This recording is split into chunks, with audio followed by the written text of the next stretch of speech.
Class कल की class में एक स्टूडेंट ने हमसे पूछा था एक्सट्रैक्शन ऑफ सोडियम मेटल को एक्सप्लेन कर दीजिए।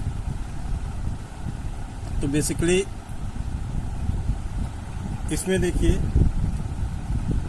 Sodium metal is extracted by the electrolysis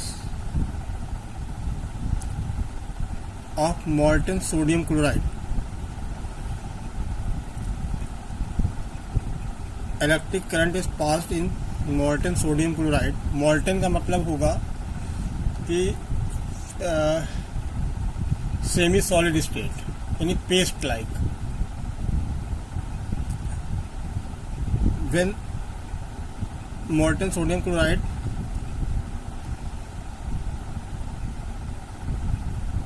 electric current is passed in molten sodium chloride, जो कि पेस्ट लाइक ये सोडियम क्लोराइड होगा। इसमें जब इलेक्ट्रिक करंट पास की जाएगी,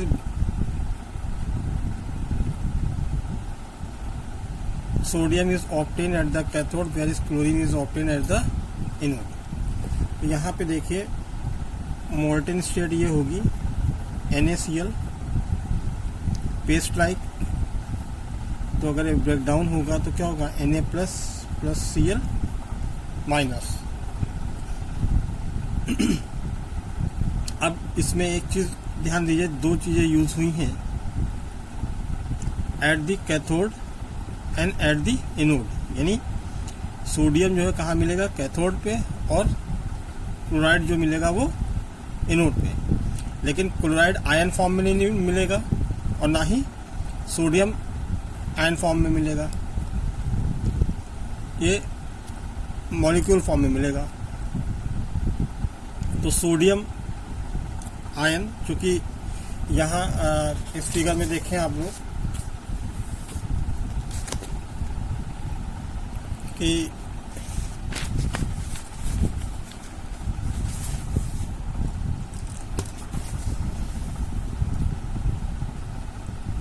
ये एक इलेक्ट्रोलिसिस ऑपरेटर्स है जिसमें इलेक्ट्रिक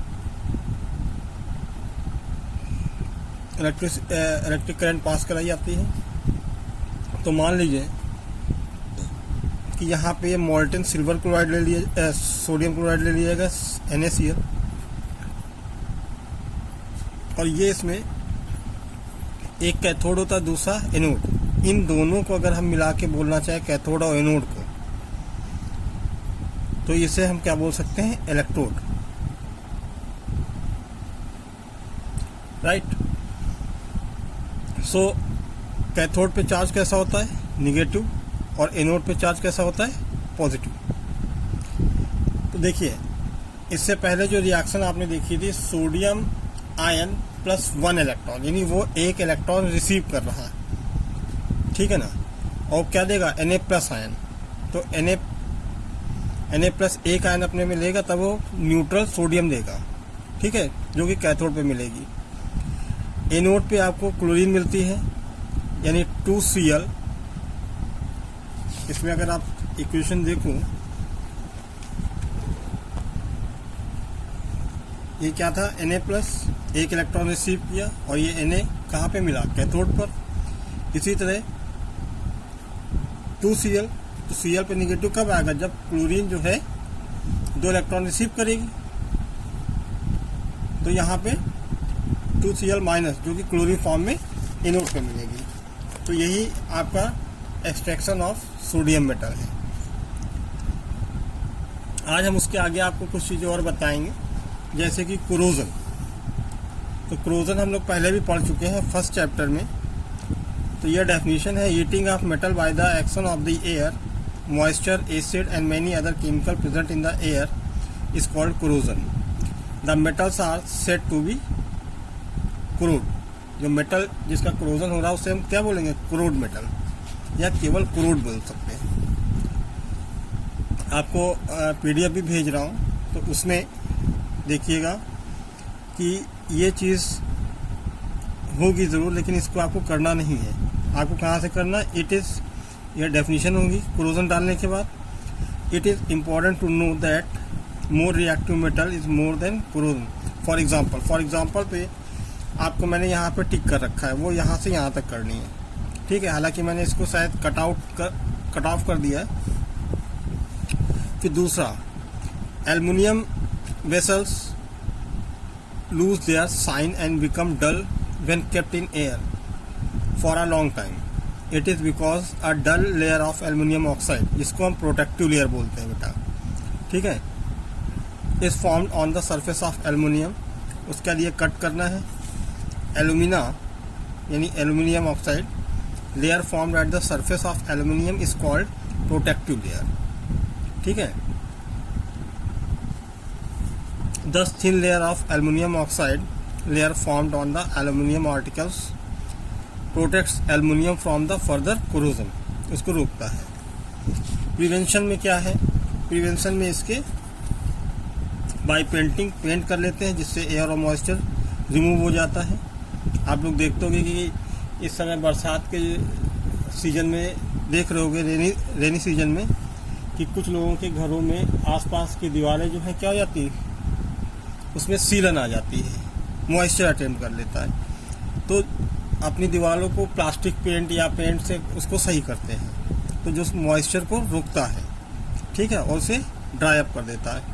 बाय अप्लाइंग ग्रीस और ऑयल, तो इन दिनों देखिए जो खिड़की या दरवाजे होते हैं उनको ग्रीस या ऑयलिंग की जाती है, ठीक है। या मान लीजिए बहुत छोटा सा एग्जांपल है कि आप साइकिल रन कराते हो, तो रेनी सीजन में बेसिकली पानी गिरता रहता है, तो चेन जो है काफ़ी आवाज़ करती है, ठीक है। तो उसमें ग्रीसिंग और ऑयलिंग की जाती है ताकि उसका जो आयरन है वो कोरोड ना हो पाए। Galvanization, it is the method of protecting steel and iron from rusting by the coating them with layer of zinc. मतलब स्टील या आयरन पर अगर जिंक की लेयर कवर अप की जाती, कोटिंग की जाती, तो इसको हम गैल्वनाइजेशन बोलते हैं, right. By alloying stainless steel is obtain alloying iron with chromium and nickel. Stainless steel does not rust. Alloying भी हम आगे बताएंगे आपको। Anodizing, aluminium develop a thin layer of aluminium oxide on the surface when exposed to air. This oxide layer resists protect aluminium from the further corrosion. The resistance of corrosion can be improved by the making aluminium oxide layer thick layer. अब यहाँ पे खाली एक line की definition है। Anodizing is a process of forming thick layer of aluminium is called anodizing. Alloys क्या है? An alloy is a homogeneous mixture of two or more metals और metals and नॉन मेटल्स, इन दोनों को mix करने से alloy बनेगा। ये preparation column होगा, लेकिन इसको आपको करना नहीं है। प्रॉपर्टीज़ में भी ये ऊपर का जो कट ऑफ पार्ट है ये नहीं करना, ये प्रॉपर्टीज़ नोट कर लेनी है। एग्जाम्पल की मैं आपको फर्दर एक अलग से उसमें टेबल बना के भेजिए, उसे आपको नोट करनी है। तो एग्जाम्पल में ब्रास, ब्रॉन्ज, शोल्डर, ये सब इंक्लूड हो जाएंगे। Okay class, thank you.